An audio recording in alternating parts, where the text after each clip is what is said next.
Of course, we're talking about field events and the field events athletes, the Jamaicans, having a field day at the Olympics, doing exceptionally well, really bringing home the medals, gold medal, silver medal, bronze medal. It's been just a glorious day, glorious Olympics for our field events athletes.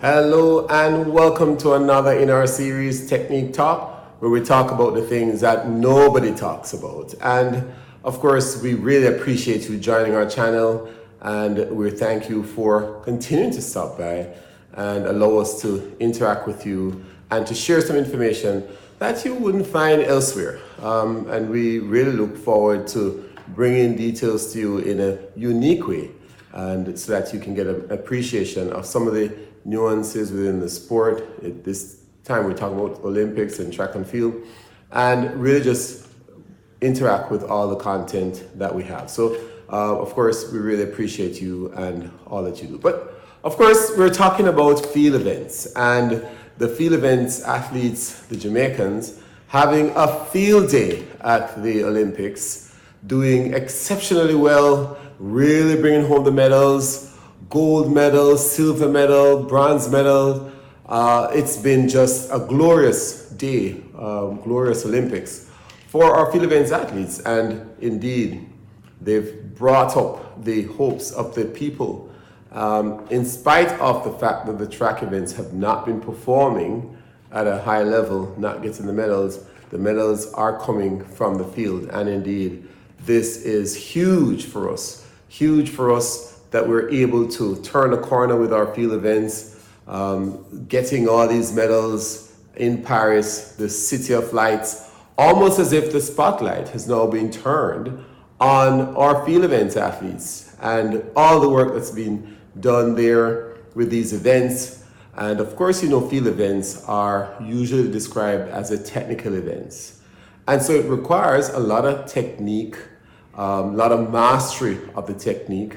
Requires access to facilities and equipment and access to expert guidance that one would receive from coaches and support staff. So doing well in a field event actually is a huge achievement where you think of all that has to go in the development of the athlete and to get them to develop to the level where they become Olympic champion. And an Olympic champion we had in Roje Stona. Roje Stona did what nobody, including himself, as he confessed in his post-competition interview, nobody expected him to get the gold medal. He wanted to make the finals, and he thought the preliminary qualifier was the most difficult part of it. And having gone past that, gotten to the finals, was in 7th place, and just decided to go for broke. And as a result, launched a discus 70 meters flat and breaking the Olympic record and doing it in front of 70,000 people in a competition where the world record holder was competing. This is huge. To be able to handle that type of situation and deliver your best ever performance.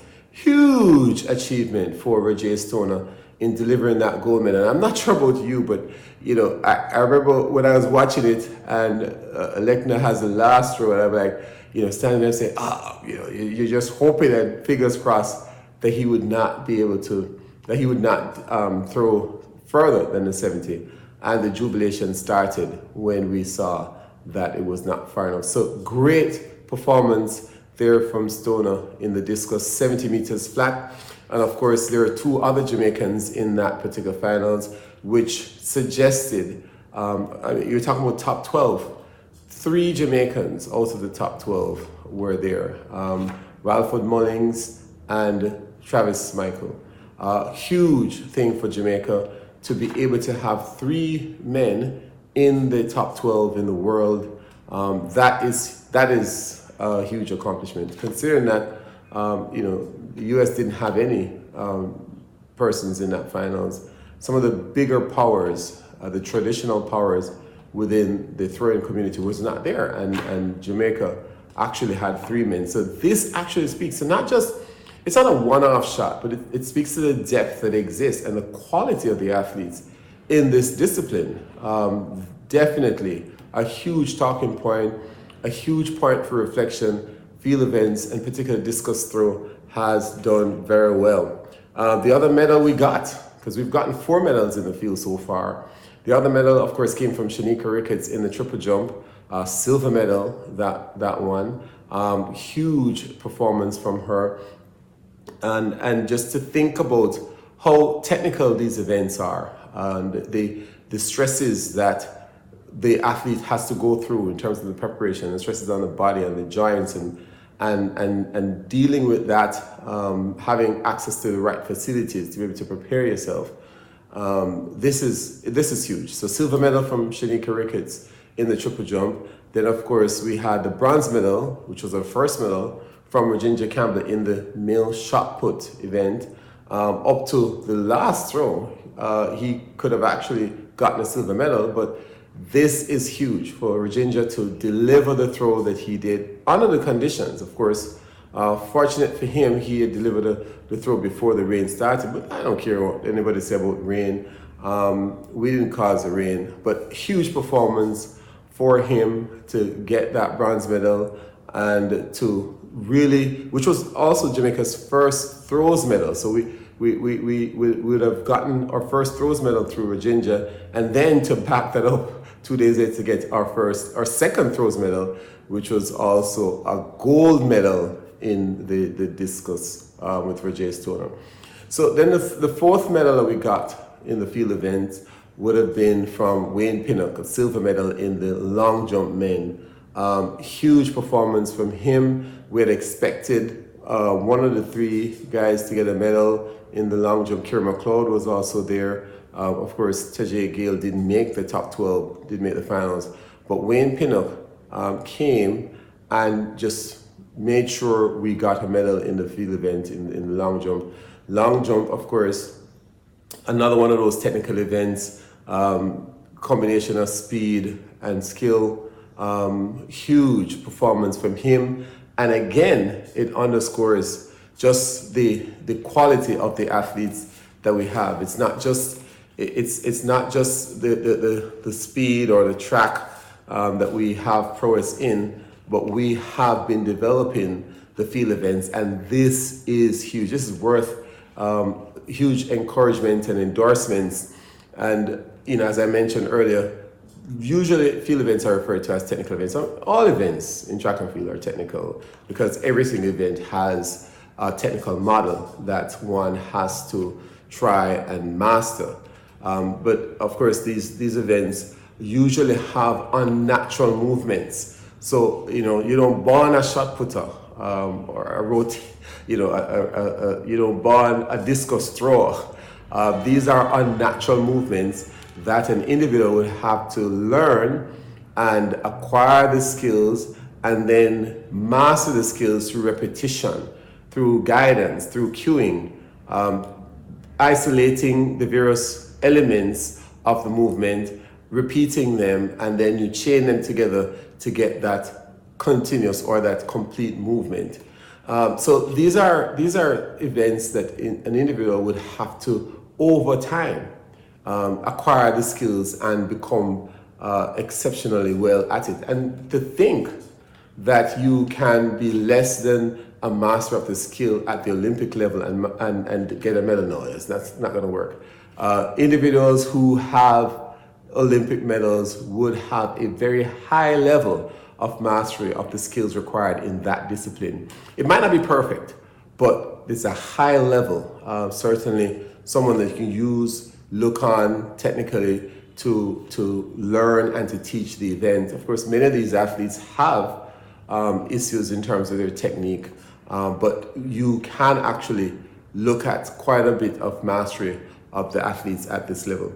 These athletes in these events, of course, will require some expert guidance from coaches. So it would also indicate that there's expertise within the coaches that are guiding these athletes. You can't be giving athlete incorrect instructions and then you dominate the world. It's just not going to happen.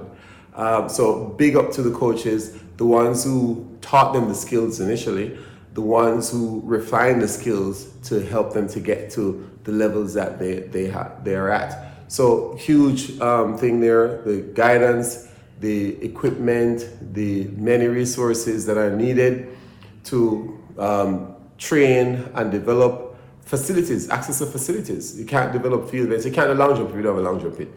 You can't do high jump if you don't have a high jump landing pit. So you need equipment, you need facilities. And even if you have a long jump pit, if you don't have the right sand in the pit, you're going to end up with injuries, broken limbs, and God forbid.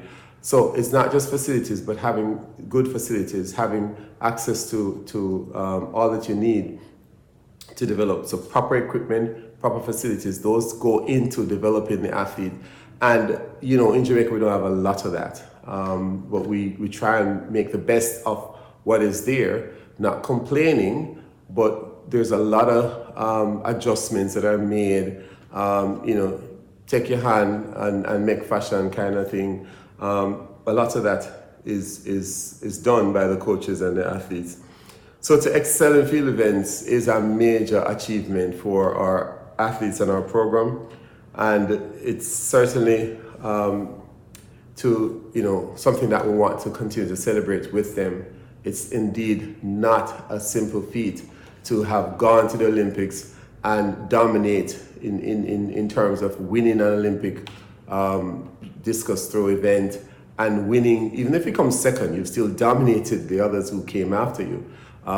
If you come third, you've dominated the others. So they're still winning an Olympic medal suggests a level of dominance and a level of skill that we can't go unnoticed or without celebrating. So we say big up to all the coaches who are involved in the preparation of these athletes. Kudos to the coaches who spotted the athletes, who helped to develop their initial skills. And some of these athletes may have started in other events and then transitioned into the throws and into the field events. That's also a big thing. Big up or kudos to the trailblazers, those who came before, who set the pace, who struggled, and because of their struggle and their initial involvement, others coming on could get the benefit that they're now reaping. Might not be much benefit, but you recognize the trailblazers. Recognize also the meet organizers, those who are putting on the throws only meet, those who are putting on these meets that include the field events. Big up to those meet organizers. Kudos to the sponsors. And this is a call for more sponsors to come on board and help to develop the field events. Sometimes people talk about not having enough, but we recognize that sometimes some success is required for people to continue to invest. So, this is a great time to jump on the wagon and jump on the program and help to take it to the next level, because the next level certainly is where we need to head. So we definitely would like to see some more sponsors coming on board and helping those athletes. All the athletes who are still trying out there, plowing at it, want to tell you to continue. You never know. Every athlete have their own story. And, when you hear the stories, you must make the best of your situation. Everybody has a different journey. So, you don't necessarily look at what other persons have done, the path that they've taken. You make sure that you achieve whatever you need to achieve through your own story, through your own journey, and get to the biggest stage and parade your skills. So, of course, we want to continue to big up all the field events athletes, all those who are trying, all those who went to Paris and have done great. We still have some other events coming up, and we're looking forward to the field eventers continue to demonstrate this high level of skill and to showcase this in front of the entire world. So thank you for tuning in to our Technique Talk.